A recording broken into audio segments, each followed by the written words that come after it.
film action asal Hong Kong berjudul Operation Mekong.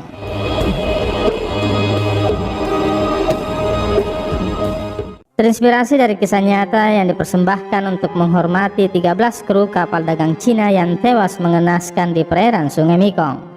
Peristiwa berdarah itu dikenal sebagai Mekong Massacre atau pembantaian Sungai Mekong. Terjadi pada 5 Oktober 2011 saat 2 kapal kargo Cina diserang di Sungai Mekong di kawasan segitiga emas di perbatasan Burma dan Thailand. 13 anggota kru di 2 kapal tersebut dibunuh dan ditenggelamkan ke dalam sungai. Diawali dengan informasi tentang perairan segitiga emas berada di Thailand, Myanmar, dan Laos yang merupakan surga bagi para bandar narkoba. Semakin banyak jenis narkoba yang diproduksi, semakin rendah para raja narkoba yang peduli dan takut terhadap hukum. Sungai Mekong yang membentang sepanjang 4.180 km menjadi jalur emas perdagangan obat-obatan terlarang, hingga kawasan tersebut dijuluki sebagai pintu neraka selatan. Scene kemudian berlanjut dengan memperlihatkan 2 kapal dagang Cina yang melintas di perairan Myanmar di Sungai Mekong. Tidak lama kemudian 2 kapal itu diserang oleh sekelompok orang bersenjata.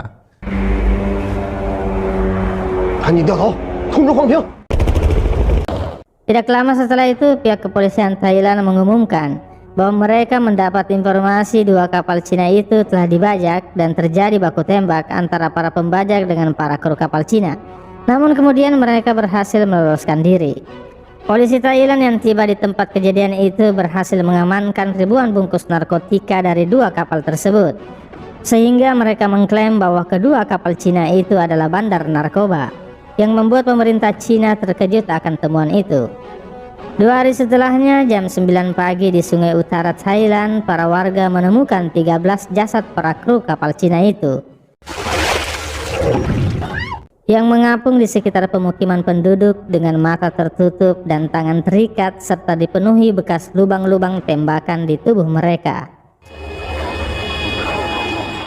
Kementerian Keamanan Publik di Beijing, Cina yang menerima informasi itu segera memerintahkan satuan tugas khusus yang dipimpin oleh Ketua Tim Narkoba Wilayah Selatan yang bernama Giao Geng untuk menyelidiki temuan itu dan mengungkap kebenaran di balik peristiwa tersebut. Berdasarkan hasil olah tempat kejadian perkara dan sekitarnya, mereka menemukan fakta bahwa kejadian berdarah itu bukanlah pertempuran senjata seperti yang diumumkan oleh kepolisian Thailand, namun melainkan berat dugaan mereka pada aksi pembunuhan yang sengaja dilakukan. Dalam upaya untuk mengungkap kebenaran di balik peristiwa pembantaian kapal tersebut, mereka dibantu dengan perwira intelijen merangkap informan bernama Feng Xinwu, seorang agen intelijen yang sudah lama bertugas di kawasan segitiga emas. Scene selanjutnya, Feng Xinwu mengejar salah seorang pria yang diketahui terlibat dengan kejadian pembantaian di Sungai Mekong yang didapatkan berdasarkan informasi dari informan mereka di Thailand.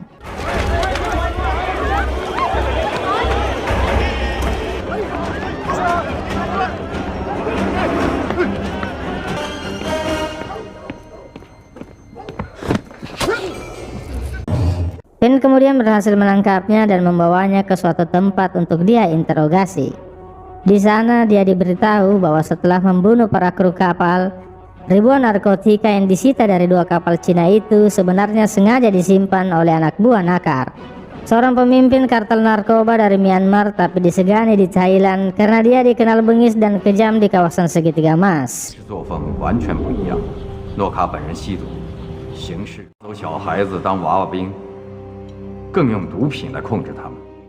Setelah mengetahui dan memastikan kebenaran tersebut, pemerintah Cina berkomitmen untuk memulihkan nama baik ke-13 kru kapal tersebut dan memberikan keadilan bagi mereka dengan mengajak pemerintah negara Laos, Myanmar, dan Thailand untuk bekerja sama, menangkap dan menumpas habis komplotan Nakar yang merupakan penjahat antar negara di segitiga emas.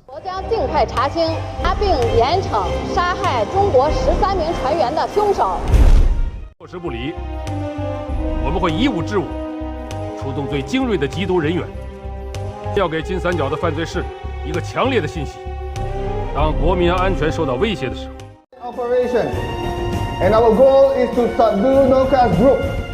我方人员在特殊情况下可以使用武器。 Trafficking spot. We must hit them on the blind side. And we have to make...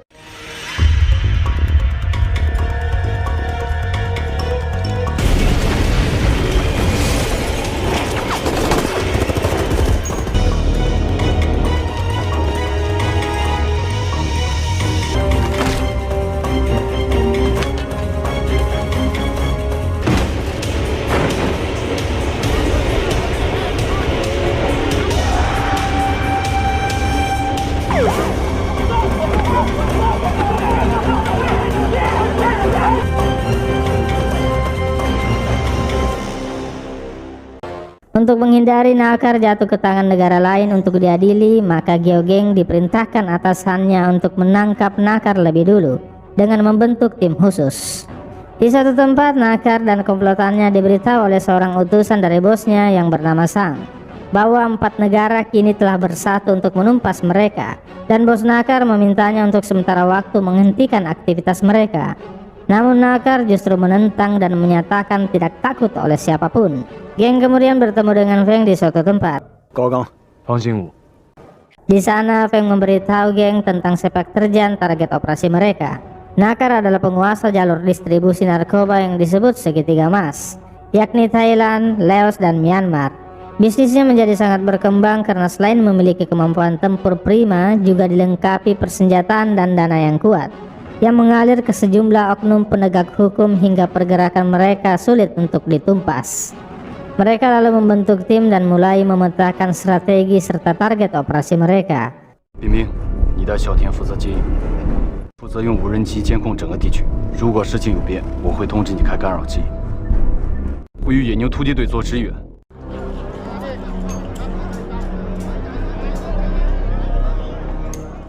Operasi pertama dilakukan di sebuah tempat perjudian. Targetnya adalah membebaskan seorang pria yang merupakan salah satu penguasa narkotika terbesar di wilayah itu, yang merupakan saingan Nakar, yang saat ini ditawan oleh kelompok Nakar berdasarkan informasi informan mereka. Dengan mendapatkan tawanan itu, mereka berharap dapat mengumpulkan banyak informasi mengenai keberadaan Nakar. Dibantu dengan anjing pelacak, operasi penyelamatan pun berhasil.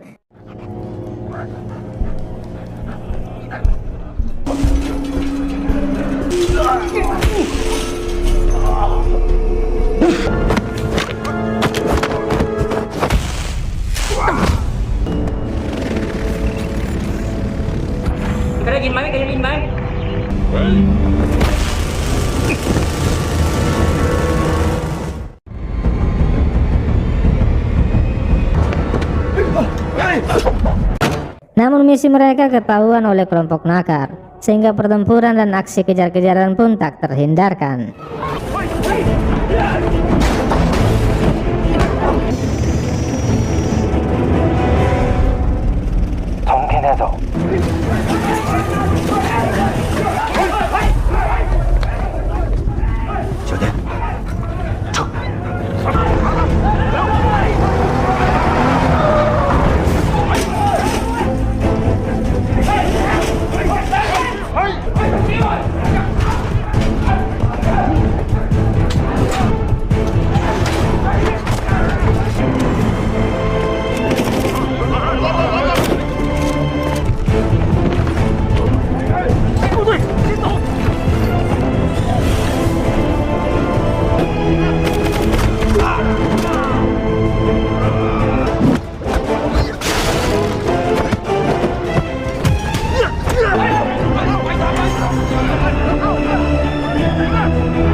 Pada akhirnya rencana mereka untuk mendapatkan informasi terkait keberadaan Nakar menjadi gagal, karena tawanan yang mereka selamatkan tewas setelah aksi kejar-kejaran tersebut, sehingga informasi keberadaan Nakar pun menjadi belum diketahui. Scene selanjutnya mereka bertemu dengan atasan mereka dan menemukan petunjuk baru untuk menemukan persembunyian Nakar melalui seorang perantara yang bernama Tuan Sa, salah satu orang kepercayaan Nakar dalam pembelian bahan dasar pembuatan narkotika dalam jumlah besar. Singkat cerita, Feng kemudian menyamar menjadi pemasok barang haram itu dan bertemu dengan seorang pria bernama Pierre, seorang kaki tangan Tuan Sa, untuk menjalin kemitraan.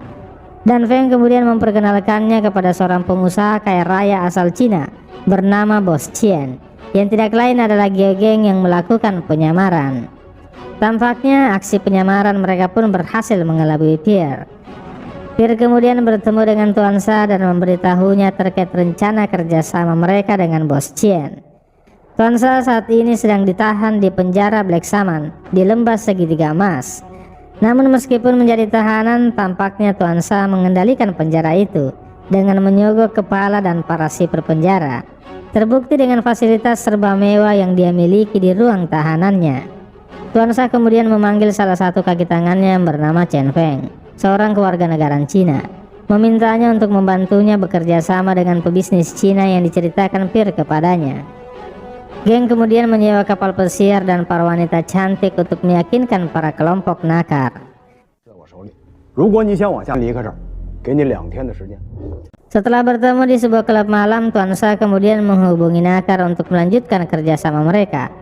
Namun Nakar tidak sepenuhnya langsung percaya begitu saja dengan kerjasama ini, sehingga dia memutuskan untuk melakukan transaksi pertama hanya sebesar 5 juta dolar. Untuk memastikan kerjasama ini aman, dan setelah itu baru memutuskan untuk bertemu dengan Bos Chien. Transaksi pun dimulai pada 2 tempat terpisah. Pertemuan dilakukan di sebuah pusat perbelanjaan di Thailand, dan untuk transaksi pertukaran barang dilakukan di sebuah tempat di Myanmar. Geng menyusun strategi dan menempatkan timnya sesuai perannya masing-masing di 2 lokasi tersebut.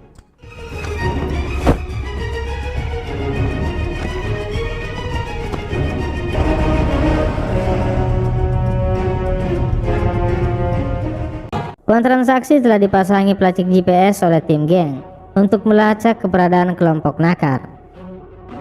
Pada operasi kedua ini, 3 target kaki tangan Nakar pun hadir, termasuk anak Nakar bernama Natu.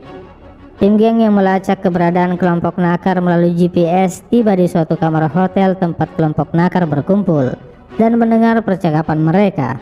Namun keberadaannya diketahui oleh salah satu anak buah Nakar, sehingga membuat kaki tangan Nakar berusaha untuk meloloskan diri. Ketika mengejarnya, dia kemudian diserang, namun dia berhasil melumpuhkan anak buah Nakar itu.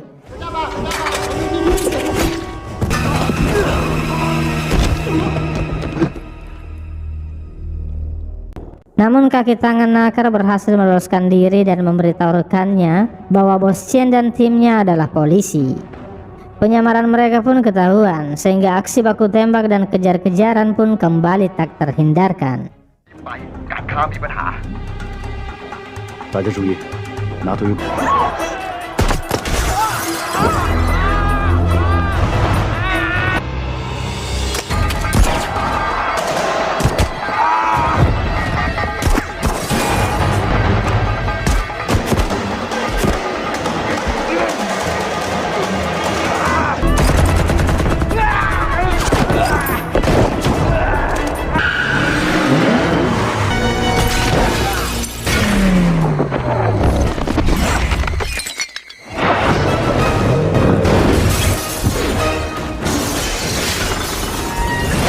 大师受伤了，我们现在北门，赶快派人来增援。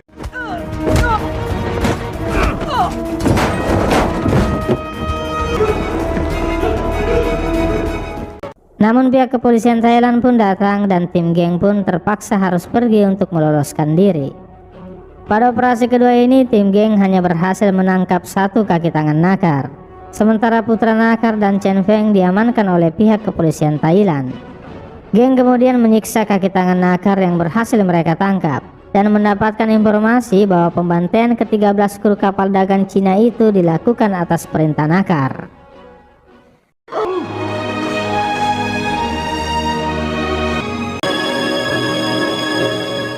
Di tempat terpisah, Song yang merupakan utusan dari bos Nakar meminta Nakar untuk segera meninggalkan segitiga emas atas perintah bosnya.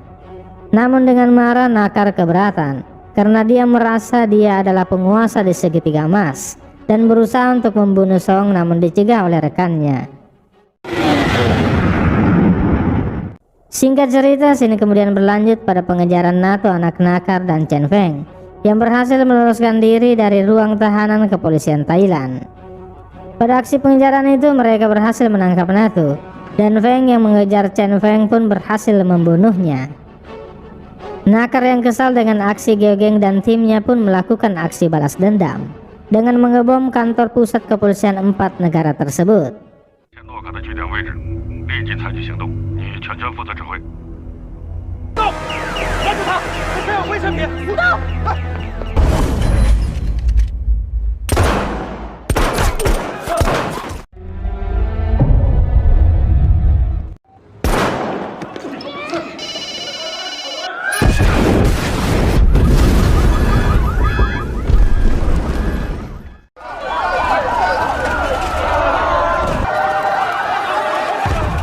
Serangan bom itu mengakibatkan atasan Geogeng terluka parah dan dirawat di rumah sakit. Mereka yang menjenguknya memberitahu bahwa anak Nakar sudah mereka amankan dan memberitahu lokasi keberadaan Nakar saat ini. Gen kemudian diperintahkan untuk segera bertindak, memimpin tim untuk menyerang langsung ke markas Nakar di pedalaman hutan belantara segitiga emas dan menangkapnya dalam keadaan hidup untuk diadili oleh pemerintah Cina. 活捉诺卡以及参与这起案件的同谋，一旦他目标位置，再同时发起抓捕。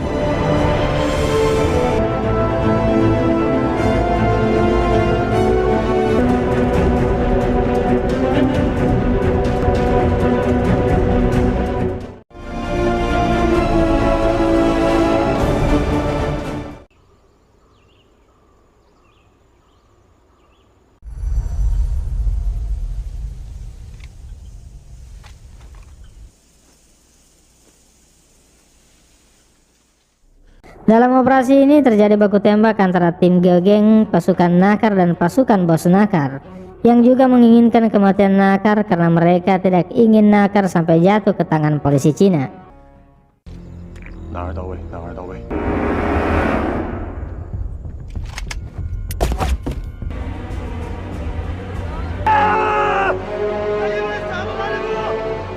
诺卡位置确认。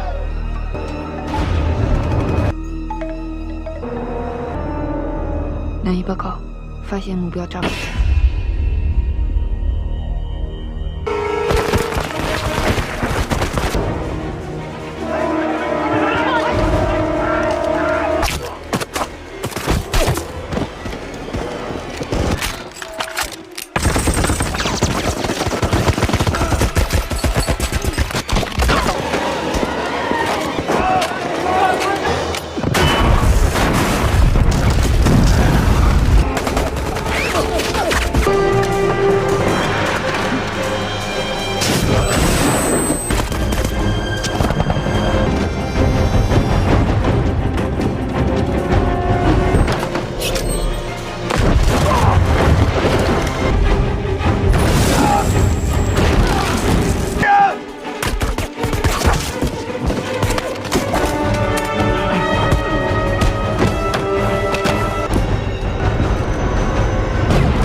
后面的山洞里，我准备进入，收到回话。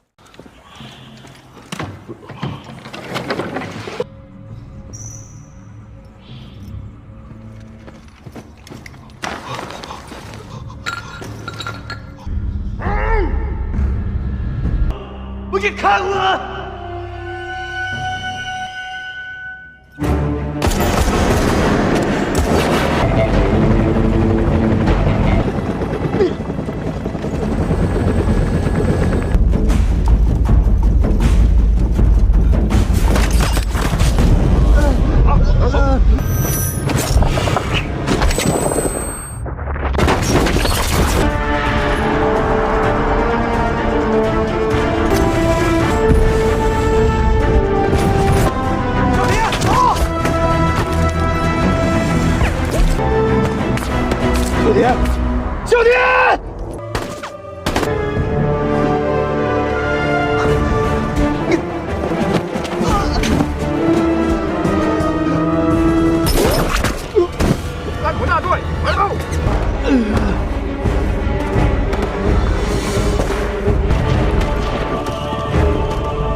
Pada akhirnya penyerangan itu dimenangkan oleh tim Kyogen.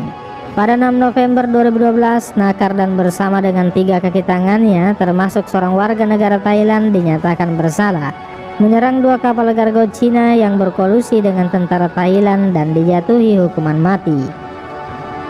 Dan pada bulan Maret 2013, Nakar dan 3 anak buahnya dieksekusi dengan cara disuntik mati setelah upaya banding mereka ditolak.